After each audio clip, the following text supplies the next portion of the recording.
Good morning to all. Welcome to TSN school. हम पढ़ रहे हैं कक्षा 9वीं हिंदी की पाठ्य पुस्तक स्पर्श का पाठ्यक्रम।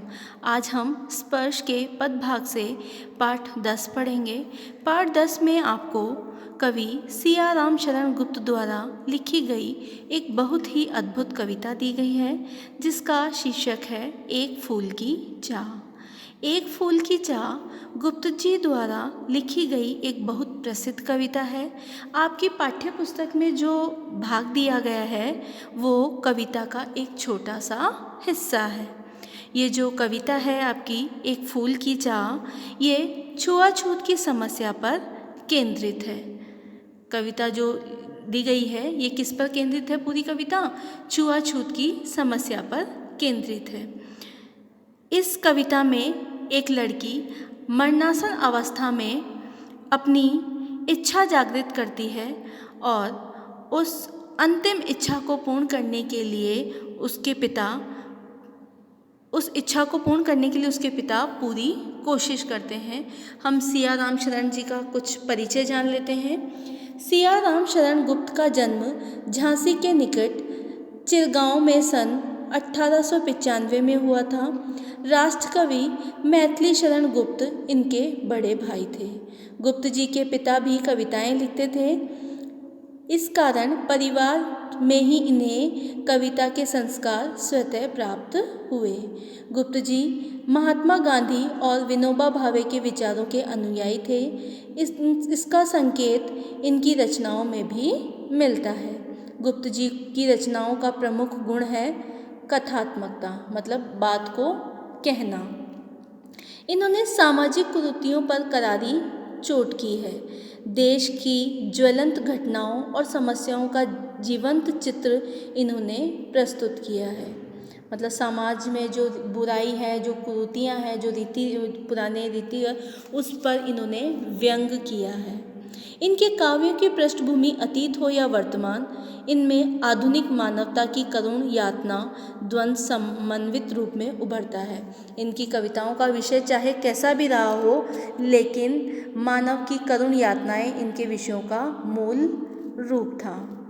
सिया राम शरण गुप्त की प्रमुख कृतियाँ मौर्य विजय, आर्द्रा, पाथ्य, मृण्मयी, उन्मुक्त, आत्मोत्सर्ग, दुर्वोदल और नकुल हैं। अब ये जो आपकी पाठ्य पुस्तक में जो कविता दी गई है एक फूल की चाह, इसमें सिया राम शरण गुप्त जी क्या कहना चाहते हैं, किसके बारे में ये कविता है, उसके बारे में जान लेते हैं।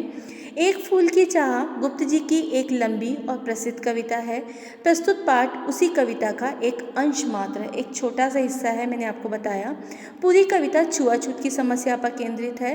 एक मरणासन अछूत कन्या के मन में यह चाह उठी कि काश देवी के चरणों में अर्पित किया हुआ एक फूल लाकर कोई उसे दे देता। अब उसकी जो मरणासन मतलब मरने वाली जो अवस्था है, उस अवस्था में उसे लगा कि मुझे देवी के चरणों में चढ़ा हुआ एक फूल कोई उसे लाकर दे दे। कन्या के पिता ने बेटी की मनोकामना पूरी करने का बीड़ा उठाया। वह देवी के मंदिर में जा पहुंचा, देवी की आराधना भी की, पर उसके बाद वह देवी के भक्तों की नज़र में खटकने लगा। मानव मात्र को एक समान मानने की नसीहत देने वाली देवी के सवर्ण भक्तों ने, सवर्ण मतलब जो अच्छे वस्त्र जिन्होंने पहन रखे हैं, जो अच्छे कुल के हैं, उन भक्तों ने उस पर विवश, लाचार, आकांक्षी मगर अछूत पिता के साथ कैसा सलूक किया। क्या वह अपनी बेटी को फूल ले जाकर दे सका? यह इस कविता का मार्मिक अंश है। इस कविता में इसके बारे में बताया गया है कि क्या उसने अपनी बेटी की इच्छा, अंतिम इच्छा को पूर्ण किया, क्या उन सवर्ण भक्तों ने उसके साथ अच्छा सलूक किया, क्या उसे वो देवी के चरणों में चढ़ा हुआ फूल ले जाने दिया। ये हम इस कविता के माध्यम से पढ़ेंगे। अब हम कविता स्टार्ट करते हैं। उद्वेलित कर अश्रु राशियाँ हृदय चिताएं धधका कर, महामारी प्रचंड हो फैल रही इधर उधर, क्षीण कंठ मृत वत्साओं का करुण रुदन द्रुदांत नितांत, भरे हुआ था निज कृशरव में हाहाकार अपार अशांत। अब इस कविता के माध्यम से कवि एक बड़े स्तर पर जो फैलने वाली बीमारी है वो किस तरह से भयानक रूप ले लिया है, उसने किस तरह से भयानक रूप से फैली हुई है और लोगों में उसके प्रति कितना डर है।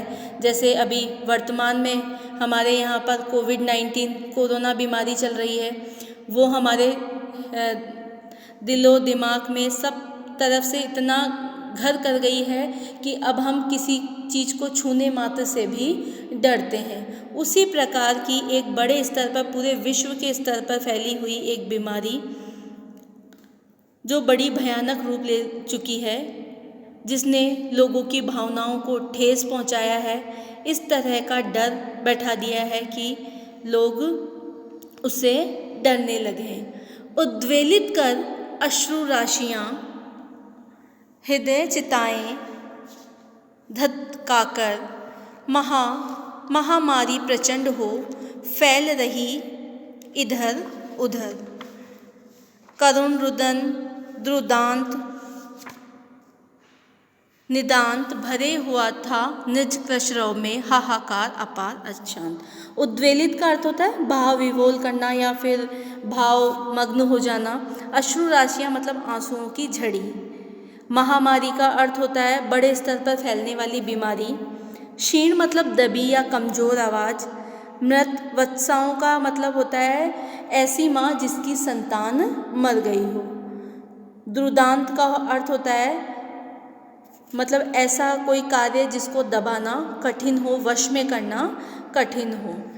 अब यहाँ पर कवि क्या कह रहे हैं? कवि कहते हैं कि एक बड़े स्तर पर फैलने वाली बीमारी बहुत भयानक रूप से फैली है, जिसने लोगों की भावनाओं को ठेस पहुँचाते हुए आँखों से आंसुओं की नदियों को बहा दिया है। मतलब उसने लोगों की जो दिलों को इतनी ठेस पहुंचाई है कि उनके जो आँखें हैं वो बड़ी ही तरल हुई है। उनकी आँखों से नदियों की धाराएं, मतलब आंसुओं में नदियों जैसी धाराएं बह रही है। इसका मतलब क्या हुआ कि मतलब ये ऐसी बीमारी है, ऐसी महामारी है जो लोगों के मन में भयानक डर बैठा कर चली गई है। आगे देखो, फिर उसके बाद कवि क्या कह रहा है? क्षीणकंठ नत वत्साओं का करुण रुदन, यानी जो महिलाएं हैं, जो माँ है जिनकी संतान मर गई है, कवि कहता है कि उस महामारी के कारण जिन औरतों ने अपनी संतान को खो दिया है वह चीख चीख कर, चिल्ला चिल्ला कर, रो रो कर अपना करुण रुदान मतलब अपना दर्द बता रही हैं। लेकिन अब उनका गला इतना कमज़ोर हो गया है कि उनसे वो दर्द भी नहीं निकल रहा है। लेकिन वो जो दर्द है वो बड़ा ही क्या है, अशांति पहुंचाने वाला है, बड़ा ही कठिन है। इस दर्द को रोक नहीं सकते। ये ऐसा दर्द निकल रहा है उनके हृदय से जिसको रोकना या जिसको दबाना बड़ा ही मुश्किल है, और ये एक ना एक दिन अशांति वाला रूप धारण जरूर करेगा। आगे देखते हैं।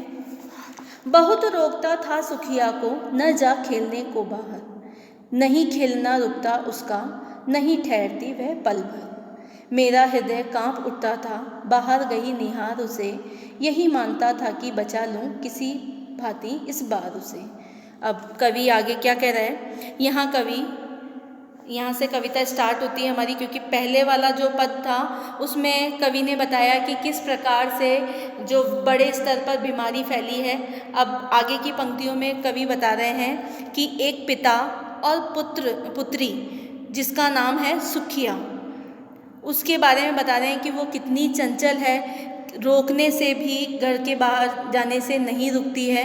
तो ये बता रहे हैं, कवि क्या कह रहे हैं कि इस कविता का जो मुख्य पात्र है जिसका नाम है सुखिया, वह उसे बार बार बाहर जाने से रोकता है। बहुत रोकता था सुखिया को, ना जा खेल। किसके लिए बाहर जाने से रोकता है? कि तू खेलने बाहर मत जा। लेकिन जो उसकी बेटी है सुखिया, उसकी एक भी नहीं मानती थी और बाहर खेलने को चली जाती थी। वह कहता था कि घर के अंदर ही रहो, बाहर खेलने मत जाओ, लेकिन फिर भी वो उसकी बात नहीं मानती थी। और जब भी वह अपनी बेटी को बाहर जाते हुए या खेलते हुए देखता तो उसका हृदय डर से कांप जाता। क्यों? क्योंकि बाहर क्या हो रहा था? बड़ी भयंकर महामारी फैली हुई थी। वह यही सोचता था कि किसी तरह से अपनी उस बेटी को महामारी के प्रकोप से बचा लूं, या फिर मैं उसे बाहर खेलने नहीं जाने दूंगा तो वो उस महामारी से बच जाएगी, वो उसकी चपेट में नहीं आएगी। क्यों? क्योंकि बाहर खेलने से बड़े स्तर पर जो बीमारी फैल रही है वो लोगों के द्वारा उसे भी हो सकती है। लेकिन जो सुखिया थी वो बड़ी ही चंचल थी, वो कहने पर भी नहीं मानती थी। जो छोटे बच्चे होते हैं वो कहने के बाद भी नहीं मानते हैं, उसी प्रकार वो जो सुखिया थी वो भी कहने पर भी उनके पिता की बात नहीं मानती थी। अगली पंक्तियाँ आगे के वीडियो में पढ़ेंगे।